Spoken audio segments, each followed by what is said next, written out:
Hello students, let's continue with the further problems of definite integration.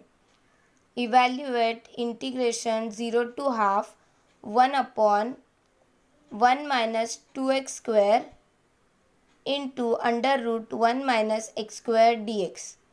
Now we consider the given integration as I.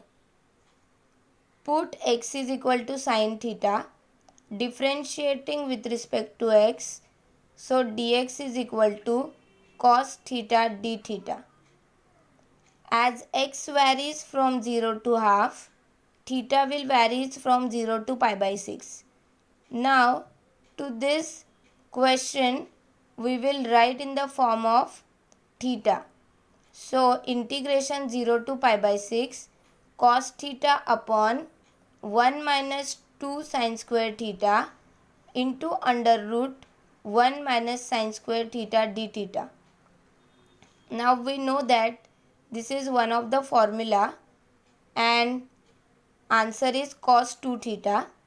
Similarly, this is also one of the formula as sin square theta plus cos square theta is 1. So 1 minus sin square theta is cos square theta. Now square root and square will get cancelled. We will get only cos theta and that cos theta will cancel with this cos theta. So we have only one term here, that is integration 0 to pi by 6 1 upon cos 2 theta d theta. Now as we know 1 upon cos theta is nothing but sec theta. So 1 upon cos 2 theta is nothing but sec 2 theta. Now integrating this term, so integration of sec 2 theta as log of sec 2 theta plus tan 2 theta into the coefficient of theta we will write in the denominator, so into half, and lower limit 0, upper limit pi by 6. Now this half we will write outside and applying upper limit minus lower limit. So the term will be half into log of sec of 2 into pi by 6 plus tan of 2 into pi by 6 minus log of sec 0 plus tan 0. Now simplifying this term, the next term will be 1 by 2 log of sec pi by 3 plus tan pi by 3 minus log 1 plus 0. And we know log 1 is 0, so we have only this much term. So half into log of, as sec pi by 3 is 2 and tan pi by 3 is root 3. So we have half into log of 2 plus root 3. Therefore the answer for the given integration, that is 0 to half 1 upon in bracket 1 minus 2x square bracket close inside the root 1 minus x square dx is 1 by 2 log of 2 plus root 3. Now question number 2. Integration 0 to 2 2 raised to x upon 2 raised to x into 1 plus 4 raised to x dx. Now we consider the given integration as I. Now if we put 2 raised to x is equal to t, then differentiating with respect to x, we will get 2 raised to x into log 2 dx is equal to dt. Now as x varies from 0 to 2, t will varies from 1 to 4, and therefore the new integration we will write in the form of variable t, and that will be integration 1 to 4 1 upon log 2 upon t into 1 plus t square dt. Now as this log 2 is constant term, that we will write outside the integration sign. So we have 1 upon log 2 into integration of 1 upon 4 1 upon integration 1 to 4 1 upon t into 1 plus t square dt. Now here in the numerator we will add and subtract t square. So we have 1 upon log 2 integration 1 to 4 1 plus t square minus t square upon t into 1 plus t square dt. Now this denominator we will write separately. For the first term 1 plus t square, Similarly for the next term, that is t square. Now here from the first term 1 plus t square will get cancelled and we have the term 1 upon t. And from the next term 1 t will get cancelled and we have t upon 1 plus t square. Now integrating both the terms, we will get 1 upon log 2 as it is outside and integration of 1 upon t, that is log t. And here since we want the derivative of denominator term in numerator, 2 is missing. So first we will multiply and divide by 2 so that the derivative of denominator term is now present in the numerator.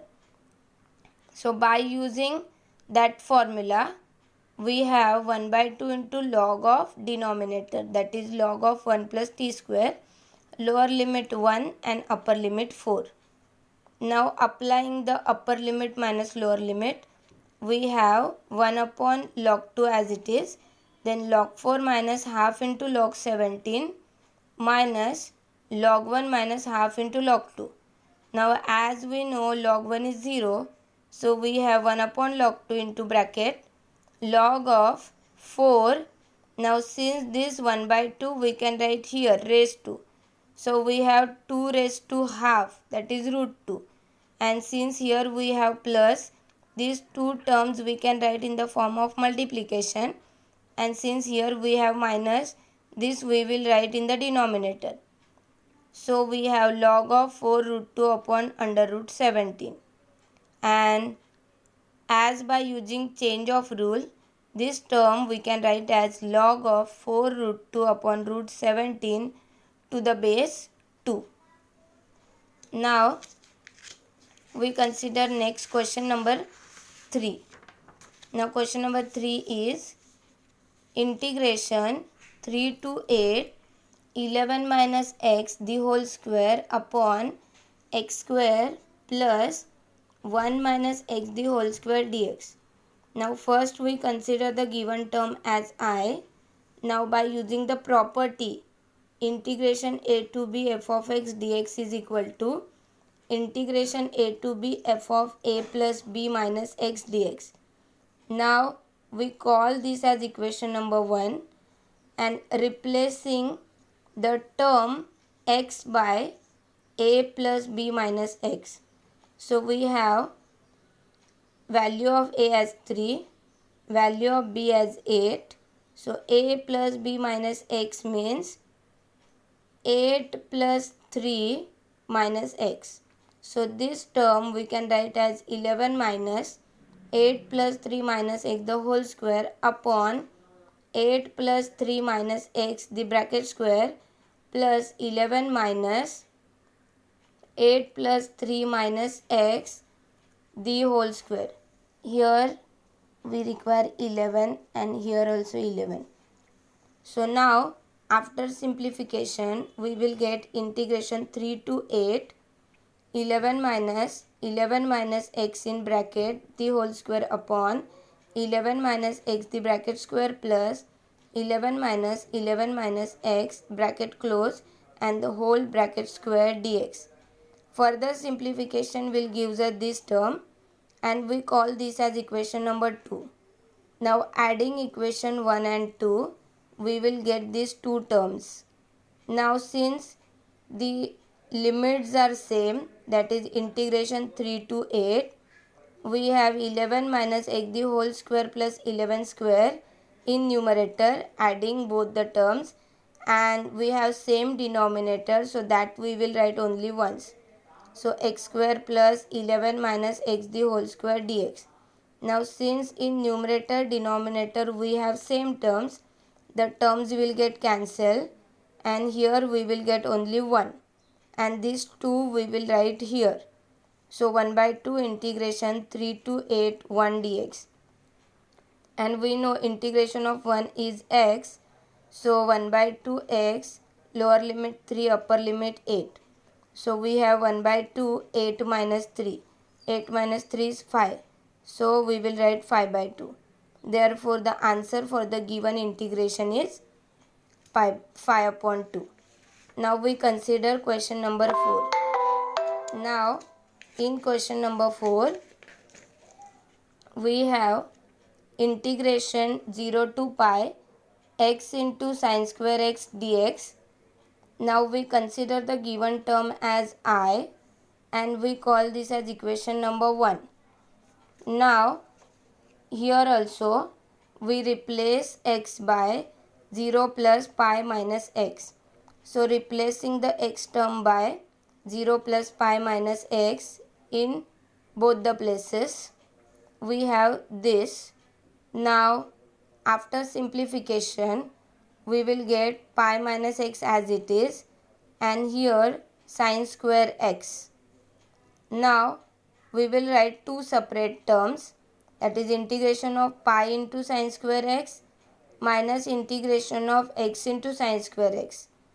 Now here half into 1 minus cos 2x, because pi is constant and formula for sin square x we can write here, and if you check then this is nothing but the original integration I. So at the place of this we can write I, that is by using equation number 1. So shifting this I to this side we will get I plus I is equal to pi by 2 into integration of 0 to pi this term. Now integrating, integration of 1 is x, integration of cos 2x is sin 2x into 1 by 2 and lower limit 0 upper limit pi. So we have pi I is equal to pi by 4 into pi minus 1 by 2 sin 2 pi minus 0 minus half into sin 0. So pi by 4 as it is, and simplifying this, as we know sin 2 pi is 0 and sin 0 is 0, here we have only pi. So multiplying these two terms we will get pi square by 4. So answer for the given integration is pi square by 4. Thank you students.